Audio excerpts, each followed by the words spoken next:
ನಮಸ್ಕಾರ ಗೆಳೆಯರಿ, stock market Kannada ಚಾನಲ್ಗೆ ಸ್ವಾಗತ ಸುಸ್ವಾಗತ. ಗೆಳೆಯರಿ, ವಿಡಿಯೋದಲ್ಲಿ ಎರಡು ಕಂಪನಿಗಳ Q4 ರಿಸಲ್ಟ್ ಅನ್ನು ಓವರ್ವ್ಯೂ ಮಾಡಿ ತಿಳ್ಕೊಳ್ಳುವಂತ ಪ್ರಯತ್ನವನ್ನು ಮಾಡೋಣ. ನಿಮ್ಗೆ ಗೊತ್ತಿರೋ ಹಾಗೆ ಇದು ರಿಸಲ್ಟ್ ಸೀಸನ್. ಇನ್ಮೇಲೆ ಬಹುತೇಕ ವಿಡಿಯೋಸ್ ರಿಸಲ್ಟ್ ಬಗ್ಗೆನೇ ಆಗಿರ್ತವೆ. ಈ ಎರಡು ಕಂಪನಿಗಳು ಕೂಡ ನಿನ್ನೆ ರಿಸಲ್ಟ್ ಅನ್ನು ಅನೌನ್ಸ್ ಮಾಡಿದ್ವು. ನಿನ್ನೆ ವಿಡಿಯೋನ ಕವರ್ ಮಾಡಿದ್ದೆ, ಬಟ್ ಆ ಟೈಮಲ್ಲಿ ಇನ್ನೂ ರಿಸಲ್ಟ್ ಬಂದಿಲ್ಲ. ಇನ್ ಕೇಸ್ ನಿನ್ನೆ ಅಷ್ಟರಲ್ಲಿ ಬಂದಿದ್ದರೆ ನಿನ್ನೆ ವಿಡಿಯೋದಲ್ಲಿ ಕವರ್ ಮಾಡಿ ತಿಳಿಸ್ಕೊಡ್ತಿದ್ದೆ. ನೈಟ್ ಆಲ್ಮೋಸ್ಟ್ 8-8:30 ಸುಮಾರಿಗೆ ರಿಸಲ್ಟ್ ಗಳು ಬಂದಿದ್ದಾವೆ. ಅಂದ್ರೆ ನಿನ್ನೆ ನಾನು ವಿಡಿಯೋ ರೆಕಾರ್ಡ್ ಮಾಡಿದ ನಂತರ ಬಂದಿದ್ದಾವೆ. ಹಾಗಾಗಿ ಈಗಿನ ವಿಡಿಯೋದಲ್ಲಿ ತಿಳ್ಕೊಳ್ಳುವಂತ ಪ್ರಯತ್ನವನ್ನ ಮಾಡೋಣ. ಮೊದಲಿಗೆ ಡಿಸ್ಕ್ಲೇಮರ್ ಕೊಡ್ಲಿಕ್ಕೆ ಇಷ್ಟಪಡ್ತೀನಿ. ಇಲ್ಲಿ ಕವರ್ ಮಾಡ್ತಿರುವಂತ ಯಾವುದೇ ಸ್ಟಾಕ್ ಅನ್ನು ಕೂಡ ರೆಕಮೆಂಡ್ ಮಾಡ್ತಿಲ್ಲ. ನೀವು ಫರ್ದರ್ ಸ್ಟಡಿ ಮಾಡಿ ಡಿಸಿಷನ್ ತಗೊಳ್ಬಹುದು. ಆಸ್ ಎ ಎಜುಕೇಶನಲ್ ಪರ್ಪಸ್ ನಾನು ಈ ವಿಡಿಯೋ ನಿಮ್ಮ ಮುಂದೆ ತರ್ತಾ ಇದ್ದೀನಿ. ಹಾಗಾದ್ರೆ ಮೊದಲನೇ ಕಂಪನಿಯನ್ನು ನೋಡಿದರೆ ಅದು ಜಿಯೋ ಫೈನಾನ್ಷಿಯಲ್ ಸರ್ವಿಸಸ್. ಮಾರ್ನಿಂಗ್ ವಿಡಿಯೋದಲ್ಲಿ ಒಂದು ಅಪ್ಡೇಟ್ ಅನ್ನ ಕೊಟ್ಟಿದೆ. ಯಾವೆಲ್ಲ ಕಂಪನಿಗಳ ರಿಸಲ್ಟ್ ಚೆನ್ನಾಗಿರ್ಬೋದು, ಅಂದ್ರೆ ಯಾವ ಸೆಕ್ಟರ್ ಅಲ್ಲಿ ಕೆಲಸ ಮಾಡುವಂತ ಕಂಪನಿಗಳ ರಿಸಲ್ಟ್ ಚೆನ್ನಾಗಿರ್ಬೋದು ಅನ್ನೋದ್ರ ಬಗ್ಗೆ ಹಲವು ಅನಲಿಸ್ಟ್ ಗಳು ಎಕ್ಸ್ಪೆಕ್ಟೇಷನ್ಸ್ ಅನ್ನ ಕೊಡ್ತಿದ್ದಾರೆ. ಅದರಲ್ಲಿ NBFC ಚೆನ್ನಾಗಿ ಪರ್ಫಾರ್ಮ್ ಮಾಡಬಹುದು ಅನ್ನೋಂತ ಅಪ್ಡೇಟ್ ಇತ್ತು. ನೋಡೋಣ ಜಿಯೋ ಫೈನಾನ್ಷಿಯಲ್ ಸರ್ವಿಸಸ್ ನ ರಿಸಲ್ಟ್ ಹೇಗಿದೆ ಅಂತ. ಇದು ಕೂಡ ಒಂದು NBFC ಸೆಕ್ಟರ್ ಅಲ್ಲಿ ಕೆಲಸ ಮಾಡುವಂತ ಕಂಪನಿ. ಕಂಪನಿ ಮೊದಲನೇ ಬಾರಿಗೆ 50 ಪೈಸೆ ಪರ್ ಶೇರ್ ಡಿವಿಡೆಂಡ್ ಅನೌನ್ಸ್ ಮಾಡಿದೆ. ಲಿಸ್ಟ್ ಆದಾಗಿಂದ ಮೊದಲ ಸಲ ಡಿವಿಡೆಂಡ್ ಅನೌನ್ಸ್ ಮಾಡ್ತಾ ಇದೆ. ಹಾಗೆ ಜಸ್ಟ್ 50 ಪೈಸೆ ಇದ್ಯಾವ ಲೆಕ್ಕ ಅಂತ ನಿಮ್ಗೆ ಅನ್ಸ್ಬೋದು. ಬಟ್ ಕಂಪನಿಗಳಿಗೆ ಮ್ಯಾಂಡೇಟರಿ ರೂಲ್ಸ್ ಇಲ್ಲ ಡಿವಿಡೆಂಡ್ ಕೊಡ್ಲೇಬೇಕು ಅಂತ. ಕಂಪನಿಗಳು ಕೊಡಬಹುದು, ಕೊಡದೇನು ಇರ್ಬೋದು. ಇನ್ ಕೇಸ್ ಕೊಟ್ಟಿಲ್ಲ ಅಂದ್ರೆ ನೀವು ಯಾಕೆ ಕೊಡ್ತಿಲ್ಲ ಅಂತ ಕೇಳುವಂತ ಪ್ರಮೇಯ ಇಲ್ಲ. ಯಾಕೆಂತಂದ್ರೆ ಅದು ಮ್ಯಾಂಡೇಟರಿ ರೂಲ್ಸ್ ಅಲ್ಲ. ಬಟ್ ಕಂಪನೀಸ್ ಅಂದ್ರೆ ಒಳ್ಳೆ ಕಂಪನೀಸ್ ಕೊಡ್ತವೆ. ಹಾಗಂತ ಡಿವಿಡೆಂಡ್ ಕೊಟ್ಟಿಲ್ಲ ಅಂತ ಕೊಡದೇ ಇರುವಂತ ಕಂಪನಿ ಒಳ್ಳೆ ಕಂಪನಿ ಅಲ್ಲ ಅಂತಲ್ಲ. ಯಾಕಂದ್ರೆ ಕೆಲವು ಸಲ ಕಂಪನೀಸ್ ಡಿವಿಡೆಂಡ್ ಕೊಡುವಂತ ಅಮೌಂಟ್ ಅನ್ನ ತಮ್ಮ ಕಂಪನಿಯ ಗ್ರೋತ್ ಗೆ ಬಳಸ್ಕೊಳ್ತಾರೆ. ಅದರಿಂದ ಕಂಪನಿಯ ಬಿಸ್ನೆಸ್ ಇನ್ಕ್ರೀಸ್ ಮಾಡುವಂತ ಪ್ರಯತ್ನವನ್ನ ಮಾಡ್ತಾರೆ. ಹಾಗಾಗಿ ಅಂತ ಸಂದರ್ಭದಲ್ಲಿ ಶೇರ್ ಹೋಲ್ಡರ್ಸ್ ಗೆ ಲಾಭನೇ ಆಗುತ್ತೆ. ಯಾಕಂದ್ರೆ ಕಂಪನಿಯ ಬಿಸ್ನೆಸ್ ಇಂಪ್ರೂವ್ ಆದ್ರೆ, ಕಂಪನಿಯ ಶೇರ್ ಪ್ರೈಸ್ ಅಪ್ರಿಶಿಯೇಟ್ ಆದ್ರೆ ಆಟೋಮೆಟಿಕ್ ಆಗಿ ನಮ್ಗೆ ತಾನೇ ಲಾಭ ಶೇರ್ ಹೋಲ್ಡರ್ಸ್ ಗೆ. ಹಾಗಾಗಿ ಆ ರೀತಿ ಕೂಡ ಹಲವು ಕಂಪನಿಗಳು ಬಳಸ್ಕೊಳ್ತಾರೆ ಹಣವನ್ನ. ಸೊ ಫಸ್ಟ್ ಟೈಮ್ 50 ಪೈಸೆ ಪರ್ ಶೇರ್ ಡಿವಿಡೆಂಡ್ ಕೊಟ್ಟಿದೆ. ಕಂಪನಿಯ ಕನ್ಸಾಲಿಡೇಟೆಡ್ ನಂಬರ್ಸ್ ಇರುವಂತ ಪೇಜ್ ಅನ್ನು ಓಪನ್ ಮಾಡಿದ್ದೀನಿ. ಇಲ್ಲಿ ಮೆನ್ಷನ್ ಮಾಡಿರುವಂತ ನಂಬರ್ಸ್ ಕೋಟಿಗಳಲ್ಲಿ ಇದೆ. ಹಾಗೆ ಸೀಕ್ವೆನ್ಸ್ ನೋಡಬಹುದು. ಮಾರ್ಚ್, ಡಿಸೆಂಬರ್, ಮಾರ್ಚ್ ಇದೆ. ಕಂಪನಿಯ ಟೋಟಲ್ ಇನ್ಕಮ್ ಅನ್ನ ನೋಡಿದರೆ, ಯಾಕಂದ್ರೆ ಅದರ ಇನ್ಕಮ್ ಬಿಗ್ ಡಿಫರೆನ್ಸ್ ಏನಾಗಿಲ್ಲ, ಸ್ವಲ್ಪ ಇದೆ ಬಟ್ ಬಿಗ್ ಡಿಫರೆನ್ಸ್ ಆಗಿಲ್ಲ. ಹಾಗಾಗಿ ಟೋಟಲ್ ಇನ್ಕಮ್ ಅನ್ನು ನೋಡಿದರೆ ಹಿಂದಿನ ವರ್ಷ ನೋಡಬಹುದು 418 ಕೋಟಿ ಇತ್ತು. ಇಂದಿನ ಕ್ವಾರ್ಟರ್ಲಿ 448 ಕೋಟಿ, ಈಗ 518 ಕೋಟಿ. ಇಯರ್ಲಿ ಕ್ವಾರ್ಟರ್ಲಿ ಎರಡು ಕಡೆ ಇನ್ಕಮ್ ಅಲ್ಲಿ ಇಂಪ್ರೂವ್ಮೆಂಟ್ ನೋಡ್ಲಿಕ್ಕೆ ಸಿಕ್ಕಿದೆ. ಇನ್ನು ಎಕ್ಸ್ಪೆನ್ಸಸ್, ಟೋಟಲ್ ಎಕ್ಸ್ಪೆನ್ಸಸ್ ನೋಡಿದರೆ ಹಿಂದಿನ ವರ್ಷ 103 ಕೋಟಿಯನ್ನ ಖರ್ಚು ಮಾಡಿತ್ತು ಕಂಪನಿ. ಇಂದಿನ ಕ್ವಾರ್ಟರ್ಲಿ 130 ಕೋಟಿ, ಈಗ 168 ಕೋಟಿಯನ್ನ ಖರ್ಚು ಮಾಡಿದೆ. ಇನ್ಕಮ್ ಇಂದ ಎಕ್ಸ್ಪೆನ್ಸಸ್ ಕಳೆದ್ರೆ PBT ಸಿಗುತ್ತೆ. ಇದು before tax and any adjustments ನೋಡಬಹುದು. ಪ್ಯೂರ್ ಪ್ರಾಫಿಟ್ ಅಂತ ಬೇಕಿದ್ರೆ ಕರಿಬಹುದು ಇದನ್ನ. ಹಿಂದಿನ ವರ್ಷ 315 ಕೋಟಿ ಇತ್ತು. ಇಂದಿನ ಕ್ವಾರ್ಟರ್ಲಿ 318, ಈಗ 349 ಕೋಟಿ. ಇಯರ್ಲಿ ಕ್ವಾರ್ಟರ್ಲಿ ಕಂಪನಿಯ ನಂಬರ್ಸ್ ಚೆನ್ನಾಗಿ ಇಂಪ್ರೂವ್ ಆಗಿದೆ. ಆನಂತರ ಅಸೋಸಿಯೇಟೆಡ್ ಅಂಡ್ ಜಾಯಿಂಟ್ ವೆಂಚರ್ಸ್ ಕಂಪನಿಯ ಪ್ರಾಫಿಟ್ಸ್ ಇಲ್ಲಿ ಆಡ್ ಆಗುತ್ತೆ. ಆಡ್ ಆದ ನಂತರ ನೋಡಬಹುದು PBT ಅಲ್ಲಿ ಕೆಲವೊಂದು ಬದಲಾವಣೆಗಳಾಗುತ್ತೆ. ನಾವು ಟ್ಯಾಕ್ಸ್ ಎಕ್ಸ್ಪೆನ್ಸಸ್ ನ ಕಳೆದ ಮೇಲೆ ಪ್ರಾಫಿಟ್ ಎಷ್ಟು ಬರುತ್ತೆ ನೋಡೋಣ. ಇಲ್ಲಿ ಪ್ಲಸ್ ಆಗಿದೆ ಆಕ್ಚುಲಿ ಮೂರು ಕಡೆನೂ ಕೂಡ. ಹಾಗಾಗಿ ಫೈನಲ್ ನಂಬರ್ಸ್ ಡಿಫರೆನ್ಸ್ ಆಗುತ್ತೆ, ನೀವು ಇಲ್ಲೇ ನೋಡಬಹುದು. ಬಟ್ ಟ್ಯಾಕ್ಸ್ ಎಕ್ಸ್ಪೆನ್ಸಸ್ ಕಳೆದ ಮೇಲೆ ನೆಟ್ ಪ್ರಾಫಿಟ್ ಯಾವ ರೀತಿ ಇದೆ, ಪ್ರಾಫಿಟ್ ಫಾರ್ ದ ಪೀರಿಯಡ್ ಈ ರೋ ನಲ್ಲಿ ನಾವು ನೋಡಿದ್ರೆ ಹಿಂದಿನ ವರ್ಷ ನೋಡಬಹುದು 310 ಕೋಟಿ ಇತ್ತು.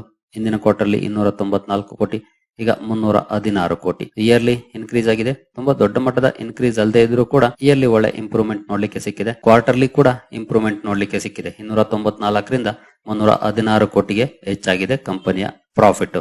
ಓವರ್ ಆಲ್ ಒಳ್ಳೆ ಪರ್ಫಾರ್ಮೆನ್ಸ್ ಅನ್ನೇ ಜಿಯೋ ಫೈನಾನ್ಷಿಯಲ್ ಸರ್ವಿಸಸ್ ಮಾಡಿದೆ Q4 ಅಲ್ಲಿ ಅಂತಾನೆ ಹೇಳ್ಬೋದು.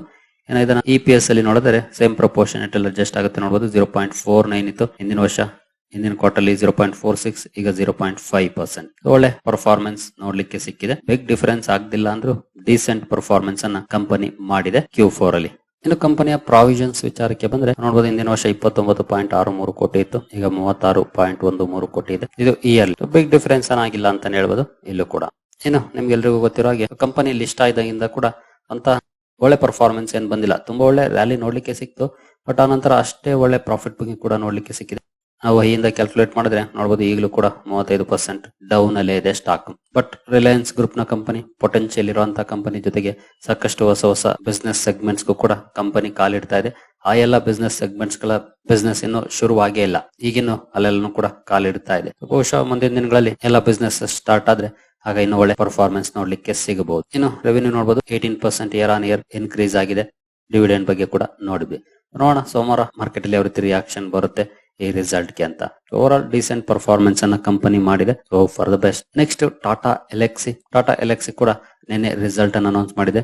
ರಿಸಲ್ಟ್ ಅನ್ನು ನೋಡೋಣ. ಜೊತೆಗೆ ಟಾಟಾ ಎಲ್ಎಕ್ಸಿ ಕೂಡ ಡಿವಿಡೆಂಡ್ ಅನೌನ್ಸ್ ಮಾಡಿದೆ. ನೋಡಬಹುದು ₹75 per equity share, ₹75 per share dividend announce ಮಾಡಿದೆ. ಹಾಗೆ ಇದಕ್ಕೆ ರೆಕಾರ್ಡ್ ಡೇಟ್ ಅನ್ನ ಇನ್ನೂ ಅನೌನ್ಸ್ ಮಾಡಿಲ್ಲ. ಎಜಿಎಂ ಅಲ್ಲಿ ಶೇರ್ ಹೋಲ್ಡರ್ಸ್ ಅಪ್ರೂವಲ್ ತಗೊಂಡು ಆನಂತರ ರೆಕಾರ್ಡ್ ಡೇಟ್ ಅನ್ನ ಕಂಪನಿ ಅನೌನ್ಸ್ ಮಾಡುತ್ತೆ. ಇವನ್ ಜಿಯೋ ಫೈನಾನ್ಷಿಯಲ್ ಸರ್ವಿಸಸ್ ಕೂಡ ಅಷ್ಟೇ ರೆಕಾರ್ಡ್ ಡೇಟ್ ಅನ್ನ ಇನ್ನೂ ಅನೌನ್ಸ್ ಮಾಡಿಲ್ಲ. ಇನ್ನು ಕಂಪನಿಯ ನಂಬರ್ಸ್ ಗೆ ಬಂದ್ರೆ ಸೀಕ್ವೆನ್ಸ್ ನೋಡಬಹುದು, ಡಿಸೆಂಬರ್ ಮಾರ್ಚ್ ಇದೆ. ಇಲ್ಲಿ ಮೆನ್ಷನ್ ಮಾಡಿರುವಂತಹ ನಂಬರ್ಸ್ ಎಲ್ಲಾನು ಕೂಡ ಲಕ್ಷಗಳಲ್ಲಿದೆ, ರುಪೀಸ್ ಇನ್ ಲ್ಯಾಕ್ಸ್ ನೋಡಬಹುದು. ಕಂಪನಿಯ ಟೋಟಲ್ ಇನ್ಕಮ್ ಅನ್ನು ನೋಡಿದರೆ ಹಿಂದಿನ ವರ್ಷ ನೋಡಬಹುದು 93,962 ಇತ್ತು.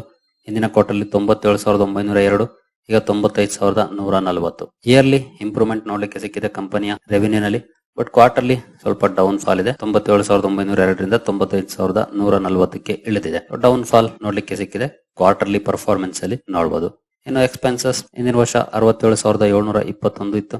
ಹಿಂದಿನ ಕ್ವಾರ್ಟರ್ಲಿ 72,317, ಈಗ 72,995. ಇನ್ಕಮ್ ನೋಡಿದ್ರೆ ಕ್ವಾರ್ಟರ್ಲಿ ಕಡಿಮೆ ಆಗಿದೆ, ಬಟ್ ರೆವಿನ್ಯೂ ಜಾಸ್ತಿ ಆಗಿದೆ ನೋಡಬಹುದು. ಇದು ಅಗೇನ್ ಪ್ರಾಫಿಟಬಿಲಿಟಿಯನ್ನ ಕಡಿಮೆ ಮಾಡುತ್ತೆ ನೋಡಬಹುದು. ಪಿಬಿಟಿ ಇನ್ಕಮ್ ಇಂದ ಎಕ್ಸ್ಪೆನ್ಸಸ್ ಕಳೆದ್ಮೇಲೆ ಹಿಂದಿನ ವರ್ಷ 26,240 ಇತ್ತು. ಹಿಂದಿನ ಕ್ವಾರ್ಟರ್ಲಿ 25,584, ಈಗ 22,144. ಇಯರ್ಲಿ ಕ್ವಾರ್ಟರ್ಲಿ ಎರಡು ಕಡೆ ಅಂಡರ್ ಪರ್ಫಾರ್ಮೆನ್ಸ್ ನೋಡ್ಲಿಕ್ಕೆ ಸಿಕ್ಕಿದೆ ಪಿಬಿಟಿ ಅಲ್ಲಿ. ನಂತರ ಟ್ಯಾಕ್ಸ್ ಎಕ್ಸ್ಪೆನ್ಸಸ್ ಬರುತ್ತೆ. ಟ್ಯಾಕ್ಸ್ ಎಕ್ಸ್ಪೆನ್ಸಸ್ ಕಳೆದ ಮೇಲೆ net profit for the period ನಾವು ಈ ರೋನ್ ಅನ್ನು ನೋಡಿದರೆ ನೋಡಬಹುದು. ಹಿಂದಿನ ವರ್ಷ 19,693 ಇತ್ತು. ಹಿಂದಿನ ಕ್ವಾರ್ಟರ್ಲಿ 19,900, ಈಗ 17,241.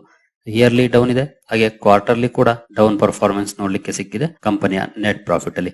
ಇನ್ನು ಇಪಿಎಸ್ ಅಲ್ಲಿ ಸೇಮ್ ಪ್ರಪೋರ್ಷನೇಟ್ ಅಲ್ಲಿ ಅಡ್ಜಸ್ಟ್ ಆಗುತ್ತೆ.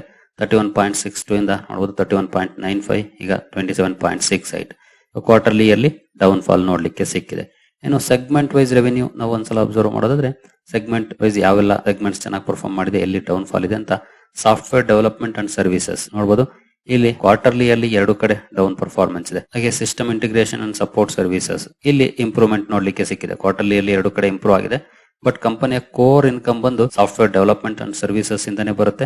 ಅಲ್ಲಿ ಅಂಡರ್ ಪರ್ಫಾರ್ಮೆನ್ಸ್ ನೋಡ್ಲಿಕ್ಕೆ ಸಿಕ್ಕಿದೆ ಕ್ವಾರ್ಟರ್ಲಿ ಹಾಗೂ ಇಯರ್ಲಿ ಎರಡು ಕಡೆ. ಓವರ್ ಆಲ್ ಟಾಟಾ ಎಲ್ಎಕ್ಸಿ ಸ್ವಲ್ಪ ಅಂಡರ್ ಪರ್ಫಾರ್ಮೆನ್ಸ್ ಅನ್ನೇ ಮಾಡಿದೆ. ನಿಮಗೆ ಗೊತ್ತಿದೆ ಐಟಿ ಸೆಕ್ಟರ್ ಅಂದ್ರೆ ಈ ಕಂಪನಿ ಮೇಜರ್ ಆಗಿ ಆಟೋ ಇಂಡಸ್ಟ್ರಿಗೆ ಸರ್ವಿಸಸ್ ಅನ್ನ ಪ್ರೊವೈಡ್ ಮಾಡುತ್ತೆ. ನೀವು ಇಲ್ಲಿ ನೋಡಬಹುದು Tata Elxsi is amongst the world's leading providers of design and technology services across industries including automotive, media, communication and health care. ಈ 4 ಮೇಜರ್ ಸೆಕ್ಟರ್ಸ್ ಗೆ ಕಂಪನಿ ಸರ್ವಿಸಸ್ ಅನ್ನ ಪ್ರೊವೈಡ್ ಮಾಡುತ್ತೆ. ಇಲ್ಲೇ ನೋಡಬಹುದು integrated services from research and strategy to electronics and mechanical design, software development, validation and deployment and supported by network of design studios, global development centres and offices world wide ಕೆಲಸ ಮಾಡುವಂತ company ಈ 3 major business sectors ಗೆ ಕೆಲಸ ಮಾಡುತ್ತೆ. But still Q4 ಅಲ್ಲಿ ಎರಡು ಕಡೆ under performance ನೋಡ್ಲಿಕ್ಕೆ ಸಿಕ್ಕಿದೆ.